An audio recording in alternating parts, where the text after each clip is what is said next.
तुम इस बात का यकीन रखो कि मैं किसी की बातों में आने वाला नहीं हूं, ना तुम्हारी और ना देविका की। अपने फैसले मैं खुद लेता हूं। और तुम्हारा आखिरी फैसला जो मैंने सुना वो ये था कि तुम एकनाथ को अपनी साजिश का शिकार बनाने वाले हो। तुम ऐसा पाप नहीं कर सकते। श्वेताना, पाप और पुण्य की बातें वहां जाकर करो जहां धर्म कर्म होता है। मल्होत्रा इंडस्ट्री के अधर्म के खिलाफ लड़ाई मैं धर्मात्मा बनकर नहीं लड़ सकता।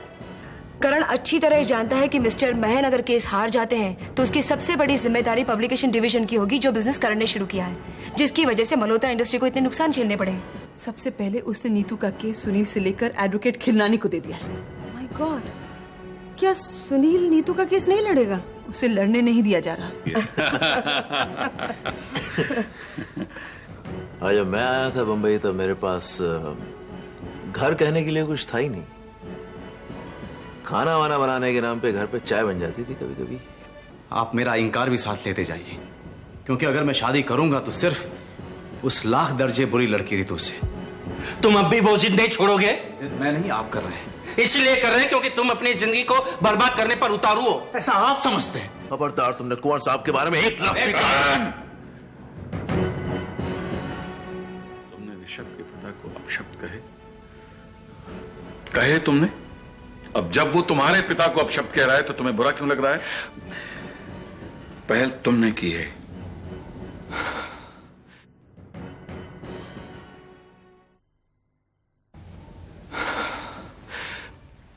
बड़ी खुशी हुई ये देखकर कि इसे टोकने वाला कोई तो है, वरना ये तो ममता के नाम पर बिल्कुल अंधी हो गई।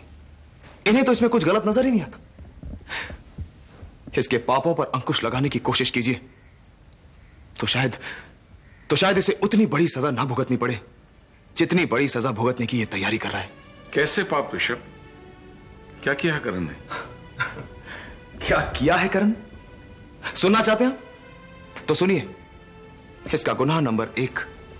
वैसे तो आजकल ये महीन चाचा का बहुत जिगरी दोस्त बना फिरता है, but on the other hand इसने एडवोकेट मेधा हेगड़े को कंपनी से बाहर निकाल दिया। जानती है क्यों? ताकि मजदूरों के खिलाफ महीन चाचा का केस कमजोर पड़ जाए, महीन चाचा गिरफ्तार हो जाए और ये साहब घर के सो कॉल्ड मेहमान घर का मालिक बन जाए, यानी चेयरमैन। क्यों करण, तूने मेधा को ऑफिस से निकाल दिया? अभी मेरी बात पूरी नहीं हुई है रंजना देवी। इसका दूसरा गुनाह तो सुन लीजिए। नीतू का केस इसने सुनील जैसे काबिल लॉयर के हाथ से ले लिया और जानती है किसे सौंपा? सुरेश खिलनानी के हाथों। मिस्टर सुरेश खिलनानी, जो सब जानते हैं बिल्कुल बेवकूफ, नाकाबिल और बदनाम लॉयर है। लेकिन करण ऐसा क्यों करेगा? मकसद एक ही है कुंवर साहब, और बहुत साफ है। महीन मल्होत्रा की बर्बादी फुल एंड फाइनल, ताकि बड़ी आसानी के साथ ये जनाब कंपनी के चेयरमैन बन जाए। लेकिन करण, मेरी एक बात कान खोलकर सुन लो।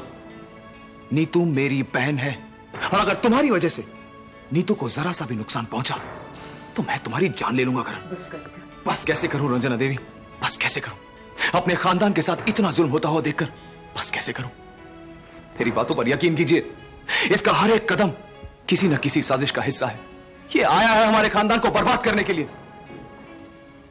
मल्होत्रा खानदान मेरा भी खानदान है बेटा, और मैं तुझसे वादा करती हूं करण को हर इल्जाम की सफाई देनी होगी। तो ठीक है, मैं भी देखता हूं कि आप इसे कितने इल्जामों से बरी करती हैं।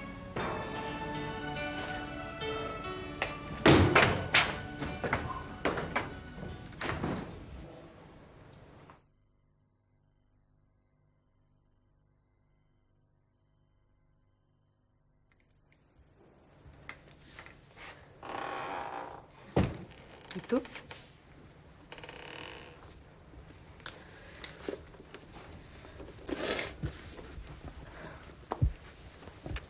आप पापा का और एक फरमान लेकर आई है। उम्र कैद की सजा जो उन्होंने मुझे सुनाई है, लगता है उनका जी नहीं भरा। अब शायद मेरे प्यार को सूली पर चढ़ाने का हुक्म जारी किया है।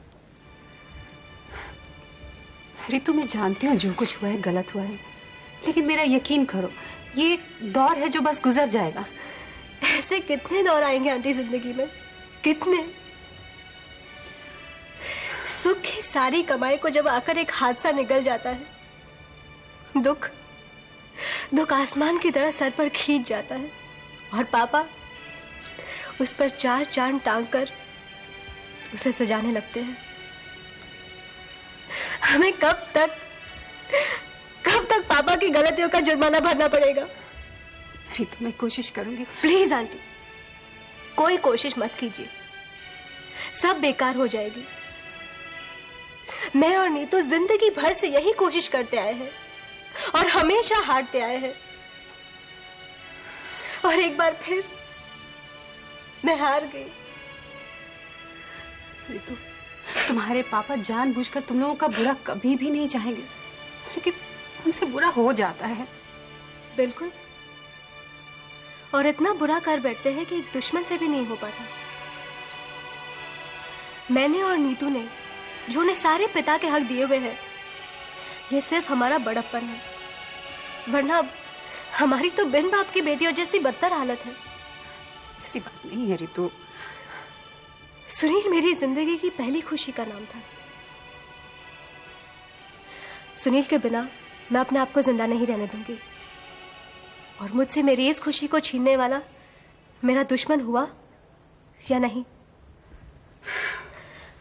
आंटी, अगर हमारी एक नॉर्मल फैमिली होती ना, एक नॉर्मल लाइफ, जहां पापा ने इस घर को ढेर सारी खुशियां दे रखी होती, तो मुझसे वो मेरी एक खुशी मांग भी लेते ना, तो मैं हंसी खुशी दे देती।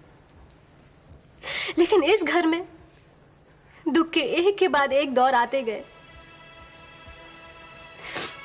पापा ने भले ही हमारा कभी बुरा ना चाहा हो, लेकिन हमारे साथ बहुत बुरा हुआ है। पापा से रिश्ते संभल ही नहीं पाते। आंटी, आप सच सच बताइए, क्या आप पापा के साथ खुश हैं? हाँ रितु, मैं बहुत खुश हूँ। हाँ, ये बात अलग है कि खुशियों के फासले आगे पीछे होते रहते हैं, लेकिन मैं महन को बहुत अच्छी तरह जानती हूँ और वो सचमुच प्यार करने लायक है। हाँ, कभी कभी वो ऐसी हरकत करता है कि उससे नफरत करने को जी चाहे, लेकिन नफरत कर नहीं पाती। यही तो दिक्कत है कि नफरत नहीं हो पाती। अगर नफरत हो पाती तो जीना बहुत आसान हो जाता। देखो रितु, इस वक्त मेरी तुमसे बस इतनी गुजारिश है कि तुम अपने पापा को माफ कर दो और अकेले होने की बात भूल जाओ। देखो, इस दौर में हमारा साथ रहना बहुत जरूरी है। इस दौर से निपटना किसी अकेले की बस की बात नहीं है, और खासकर नीतू के तो बिल्कुल भी नहीं। हाँ रितु, मैं आज गई थी उससे मिलने, उससे और उसके उस वकील खिलनानी से। उसकी हालत बहुत खराब है। तुम सुनील से मेरी तरफ से हाथ जोड़कर कहना कि वो नीतू का केस वापस ले ले और उसे किसी तरह से बचा ले। लेकिन आंटी, अगर सुनील कुछ करेगा भी तो पापा उसे बहुत बुरा कहेंगे। तुम सुनील से कहना कि वो पापा की कही सुनी बातों को ऐसे ले जैसे कोई बीमार आदमी चिड़चिड़ा होकर खुद से परेशान होकर करता है। लेकिन इस वक्त तो डर इस बात का है कि कहीं महन की इस बीमारी की वजह से किसी और की मौत ना हो जाए।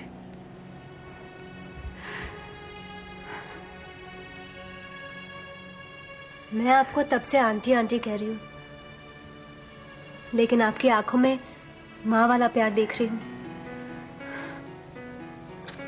आंटी, आप है ना, तो उम्मीद है कि सब ठीक हो जाएगा।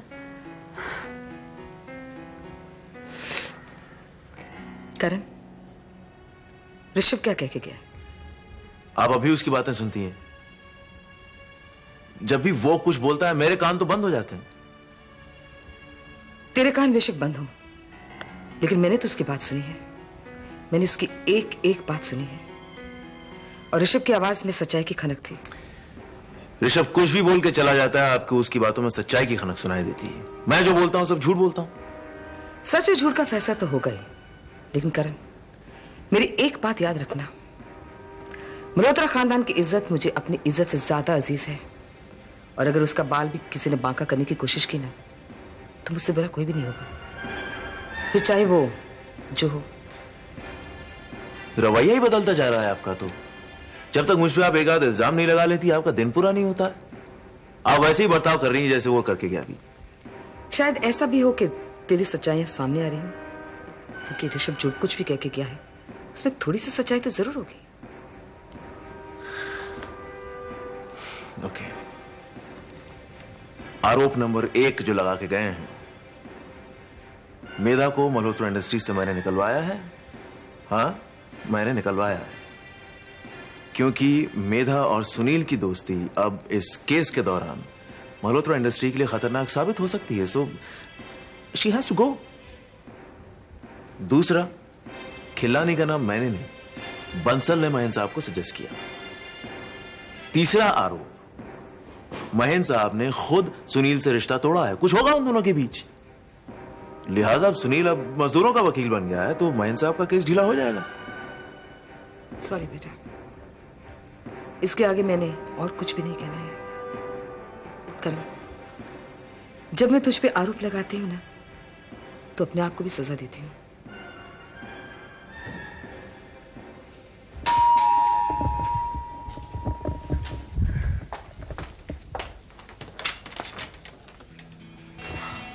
नमस्ते शीला जी, कैसी हैं आप? Rishabh, what a surprise. लेकिन महेंद्र तो घर में है ही नहीं। देखो ना, अभी तक आए ही नहीं। मैं जानता हूं कि चाचा घर पे नहीं है। दरअसल आज मैं आप ही से मिले हैं। मुझसे? आओ ना। Thank you.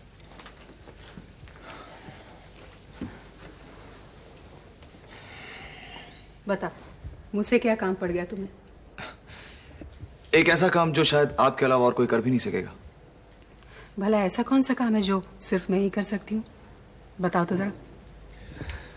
Mister Mahendra Malhotra. क्यों? अब क्या कर दिया उन्होंने? शीला जी, आजकल चाचा जी जो गलतियां करते जा रहे हैं, उन्हीं के बारे में मैं आपसे बात करने आया हूं। जो आज उनकी गलतियां हैं, कल चलकर उनके गुनाह कहलाएंगे।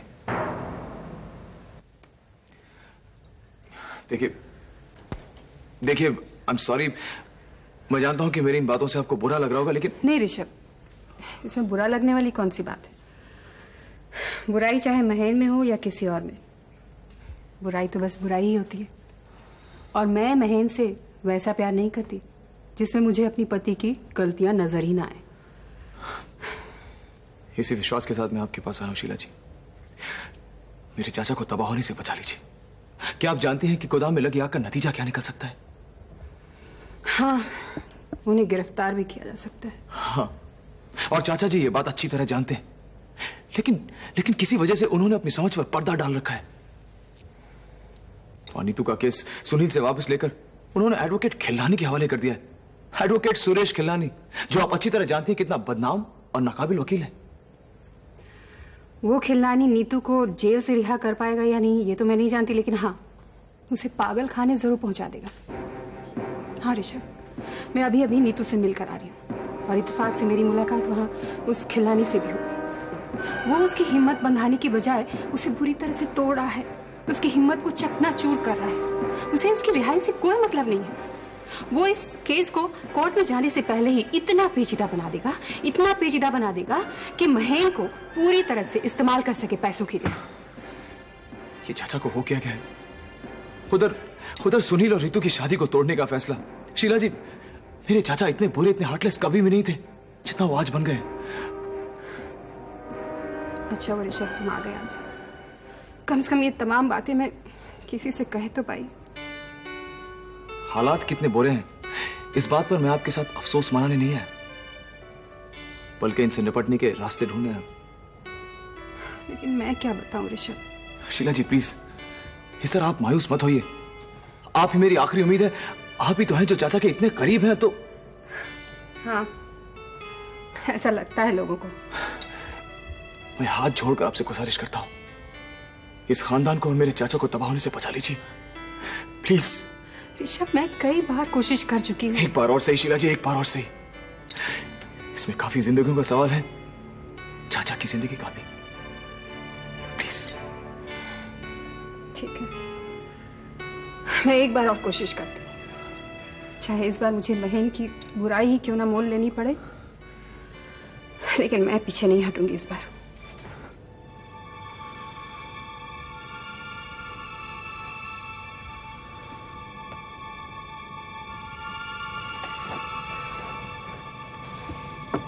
जी फरमाइए, आपको यहाँ मेरे टेबल पर बैठने की क्या जरूरत महसूस हुई? असी कहते नहीं कर दिखाते हैं। हम यहाँ आपका ही फरमाइश पर आने का रिस्क लिया हूँ देवी जी। त्यागी, ज्यादा जोर लगाकर हमारा नाम ना लीजिएगा, पुलिस का सायरन बच जाएगा। बिना हमारा नाम लिए काम बताइए कि काहे आप हम कहीं यहाँ बुलवाई। वो क्या है कि एक वो जो भी हो, इतना ध्यान रखना कि वो जरूरी काम हो। कनो अगर फालतू काम के लिए आप हमसे इतना सब कसरत करवाई होगी ना, तो हम आपका सेहत बिगाड़ दूंगा। काम जरूरी नहीं होता तो मैं तुम्हें यहाँ नहीं बुलाती।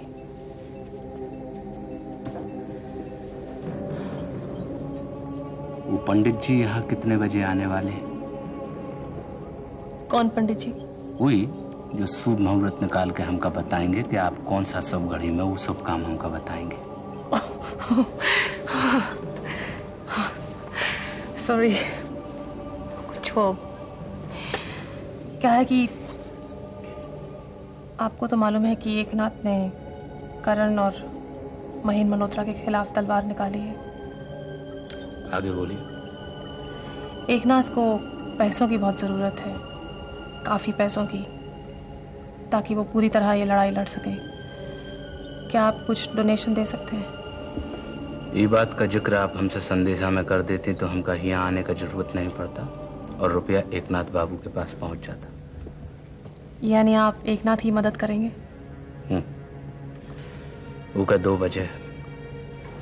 पहला कि हमारा ऋषभ भैया एकनाथ बाबू के साथ है ये लड़ाई में, और दूसरा अगर कोनो आदमी शिकारपुर से भी आए और हमसे आके कहे कि हम करण को बर्बाद करना चाहता हूं, तो हम बिना प्रश्न किए रुपया उसका पॉकेट में ठूंस दूंगा।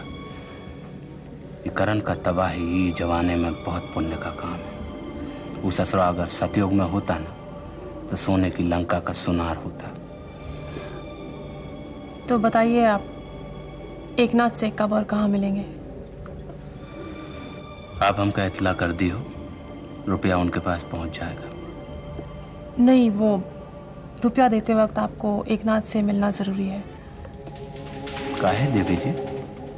हम उनका छपा छपाया नोट का बंडल दूंगा, उनके सामने पढ़ के का हमका रुपया छापना है। ये बात नहीं है। एकनाथ बहुत खुददार आदमी है। वो रुपया लेगा तो सिर्फ आपके हाथों से, और पर्सनली आपका शुक्रिया अदा करना चाहेगा। ये ससुरा पर्सनली ही तो हमारी जिंदगी में बहुत प्रॉब्लम क्रिएट किए हुए है। पुलिस वाला भी हमसे पर्सनली मिलने को बेताब है। खैर, हम उनसे मिल लूंगा, आप का इत्तला कर दीजिए, हम आपको फुनिया लूंगा। फुनिया? अरे भाई, फोन कर दूंगा। Okay, great. आप फिक्सिया लीजिए। अब फिक्सिया, राइट, ठीक है। तो शान की खातिर जान की बाजी, मान की खातिर ईमान की बाजी,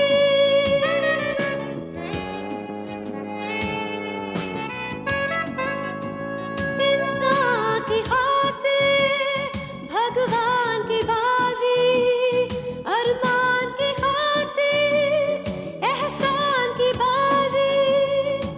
वो क्या जीते ये क्या हारे, दिन छोटा सा रात बड़ी